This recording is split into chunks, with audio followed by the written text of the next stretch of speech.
Sifat murah hati ini adalah sifat Allah yang Allah kerjakan dan Allah mau murah hati ini harus juga kita praktekkan di dalam kehidupan kita. Dari mana kita tahu Allah kita adalah Allah yang murah hati? Di dalam Yohanes 3:16 berkata, karena begitu besar kasih Allah akan dunia ini sehingga ia telah mengaruniakan anaknya yang tunggal supaya setiap orang yang percaya kepadanya tidak binasa melainkan beroleh hidup yang kekal. Telah mengaruniakan, di dalam terjemahan lain tertulis memberikan. Artinya murah hati ini adalah satu hal yang sangat penting sebagai orang percaya yang harus ada di dalam kehidupan torang. Jadi sifat murah hati adalah sifat Allah yang Allah mau juga ada di dalam kehidupan torang semua. Di Lukas pasal 6 ayat 36 berkata begini, hendaklah kamu murah hati sama seperti Bapamu adalah murah hati.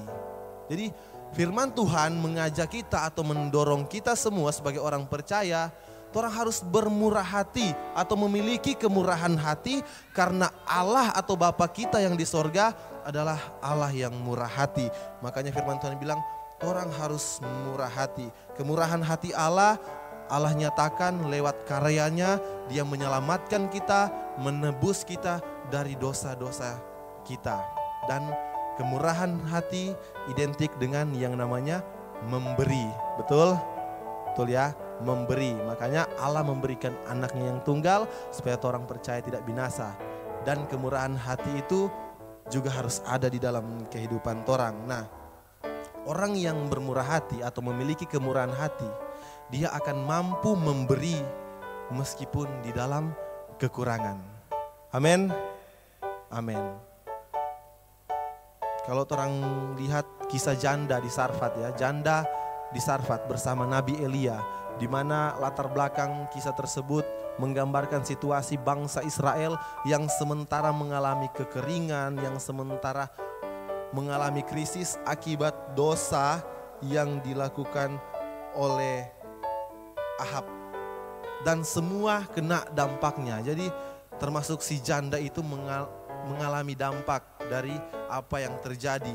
Dia mengalami kekurangan yang sangat-sangat berkekurangan, sehingga waktu Elia datang kepada janda tersebut dan Elia bilang, berikan saja satu roti, sepotong roti dan air minum. Namun janda berkata bahwa tepung cuma ada segenggam dan minyak tinggal sedikit.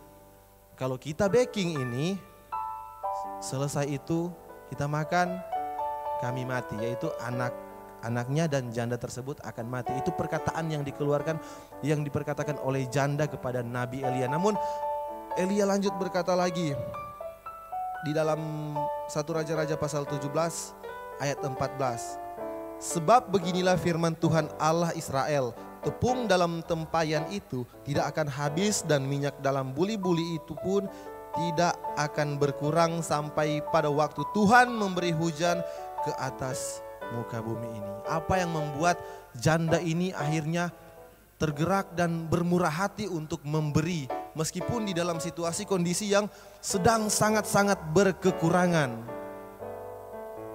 Karena dia percaya akan janji Allah. Karena dia memiliki iman akan janji Allah yang telah Elia sampaikan. Tepung dalam tempayan tidak akan habis dan minyak dalam buli-buli tidak berkurang sampai pada Tuhan memberi hujan ke atas muka bumi. Jadi keyakinan bahwa Tuhan akan memelihara kehidupan si janda ini membuat dia mau untuk memberi kepada Nabi Elia. Jadi kemurahan hati yang muncul di dalam seorang janda ini karena dia memiliki iman dan percaya akan janji Tuhan akan tergenapi dalam kehidupannya.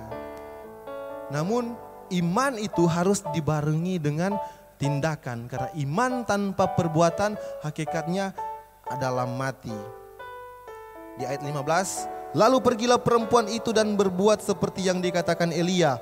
Maka perempuan itu dan dia serta anak perempuan itu mendapat makan beberapa waktu lamanya. Jadi iman percaya kepada janji Tuhan akan tergenapi, janda itu langsung melakukan apa yang diperintahkan oleh Nabi Elia. Dia langsung membuat roti dan memberikannya kepada Nabi Elia. Dan apa yang terjadi? Iman akan membuat kita memberi meskipun kita dalam kekurangan. Dan tindakan iman inilah yang membuat janda ini dari berkekurangan menjadi berkelimpahan.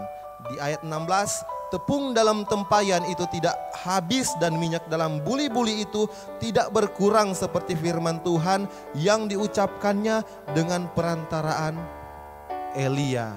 Kita lihat ya bahwa kemurahan hati, dia tergerak dan menjadi orang yang bermurah hati, mau memberi untuk Nabi Elia. Dan apa yang terjadi? Dari berkekurangan menjadi berkelimpahan, tidak akan habis sampai waktunya Tuhan. Itu artinya ketika kita sadar bahwa kita adalah orang percaya dan Allah kita adalah Allah yang murah hati, dan Allah mau kita juga harus bermurah hati sama seperti Bapa kita yang adalah murah hati, maka orang harus memberi meskipun di dalam kekurangan. Ini firman Tuhan yang catat. Dan apa yang terjadi? Mujizat besar terjadi di dalam kehidupan janda. Dan saya percaya ketika kita mengaplikasikannya di dalam kehidupan kita, mujizat itu juga akan bekerja dalam kehidupan kita semua. Amin. Dari kita yang berkekurangan akan menjadi kita yang berkelimpahan karena kita percaya akan janji Allah atas kemurahan hati kita. Matius 5 ayat 7 sebagai ayat penutup, berbahagialah orang yang murah hatinya karena mereka akan beroleh kemurahan. Kemurahan dari siapa? Dari Tuhan yang akan terus memelihara kehidupan kita. Kemurahan hati yang kita miliki akan membuat kita semakin berlimpah di dalam Tuhan. Tuhan Yesus memberkati kita semua. Marilah kita memberi dengan sukacita, dengan kerelaan hati, dengan kemurahan hati. Dan percayalah apa yang engkau tabur itu yang engkau tuai nantinya. Tuhan Yesus memberkati kita semua.